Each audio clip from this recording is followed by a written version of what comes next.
गुरुर्देवो महेश्वरः गुरुर्साक्षात् परब्रह्म तस्मै श्रीगुरुवे नमः।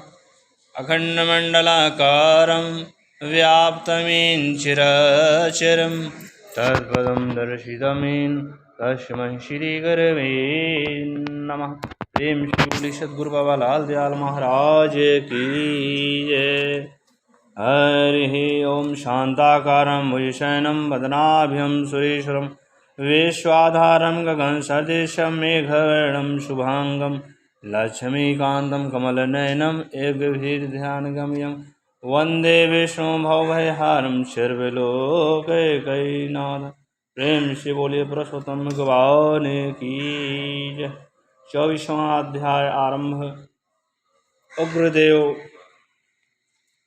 को मणिगिरि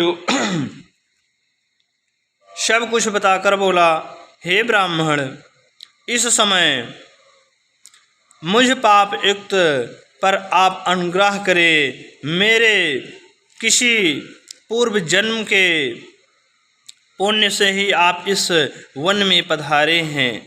आप उपदेश रूप पदार्थ से हमको कृतार्थ करिए, जिससे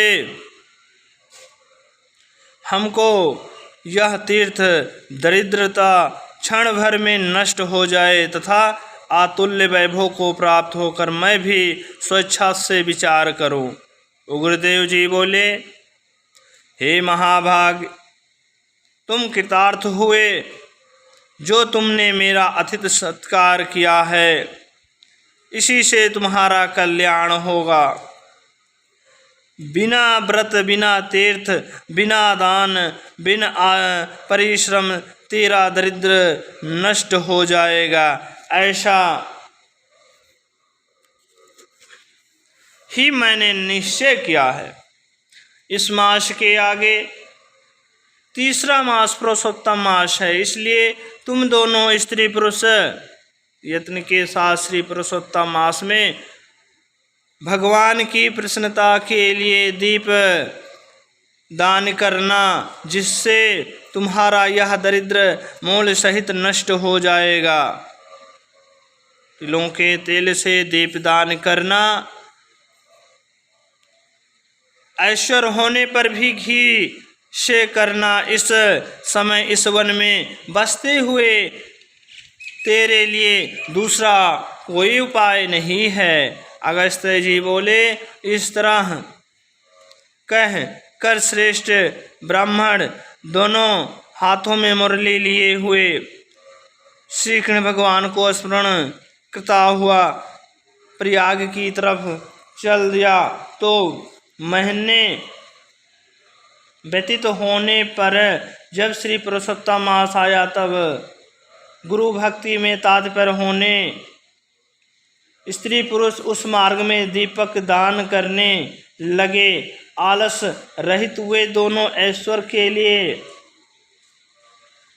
ईगुदी के तेल से दीपक जलाने लगे और इसी प्रकार सारा पुरुषोत्तम मास बिताया। उग्रदेव की कृपा से अंतकरण को शुद्ध करके अंत में मरण को प्राप्त हो स्वर्ग को गए और वहाँ के सब भोगों को भोग कर उग्रदेव की कृपा से वे दोनों श्रेष्ठ जन्म को प्राप्त हुए। पूर्व जन्म में जो मृग सिंह में तुम तात्पर्य थे, उस जन्म में वीरबाहु के पुत्र चित्रबाहु के नाम से विख्यात हुए हैं।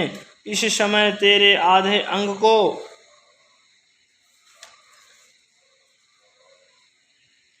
हरने वाली जो तेरी स्त्री है, वह पति के पुण्य का आधा भाग लेती है।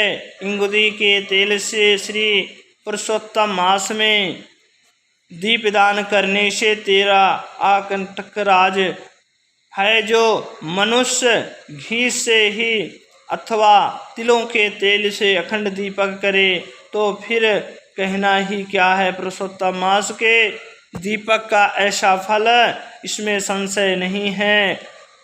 उपवास आदि से पुरुषोत्तम मास का व्रत करें तो फिर कहना ही क्या है। वाल्मीकि जी बोले, इस तरह अगस्त्य जी राजा चित्रभाव के पूर्व जन्म की कथा कहकर चित्रकार को प्राप्त होकर तथा रहित आशीर्वाद देकर वहां से चले गए। इस तरह 24वां अध्याय आरंभ। अर्पण अस्तु। प्रेम से बोलिए पुरुषोत्तम भगवान की जय।